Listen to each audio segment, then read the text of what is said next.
Hi friends, డాగ్స్ని లేదా మీ పెట్స్ని యూట్యూబ్లో అమ్మాలంటే మా ఛానల్ వాట్సాప్ నెంబర్కి వీడియో పంపించండి.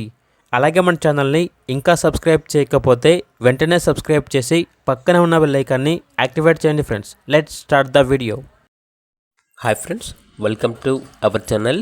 ఈరోజు మీకోసం top quality blue eyes Siberian husky puppy అనేది అమ్మకానికైతే తీసుకురావటం జరిగింది. పప్పి యొక్క ఏజ్ వచ్చేసి 3 months. చాలా యాక్టివ్గా ఉంటుంది. ఎటువంటి హెల్త్ ప్రాబ్లమ్స్ అనేవి ఏమీ లేవు. Vaccination up to date complete అయ్యాయి. ఓనర్ ఏం చెప్పారంటే, ప్రస్తుతానికైతే పప్పీకి ట్రిమ్మింగ్ చేయించాము, హెయిర్ అనేది కట్ చేశాము అని అయితే చెప్పడం అయితే జరిగింది. లొకేషన్ వచ్చేసి హైదరాబాద్. పప్పీ యొక్క ప్రైస్ అనేది 17K అనగా 17,000. ప్రైస్లో డిస్కౌంట్ అనేది కూడా ఇస్తారు. అంతేకాకుండా వీళ్ళ దగ్గర సంవత్సరంలో 360 రోజులు అన్ని రకాల పప్పీస్ అనేవి అమ్మబడును మరియు కొనబడును. ఇక పూర్తి వివరాల కొరకు టైటిల్ నెంబర్ ఉంటుంది, కాల్ చేయండి. అలాగే ఛానల్ని సబ్స్క్రైబ్ చేసుకోండి. Thank you. By by.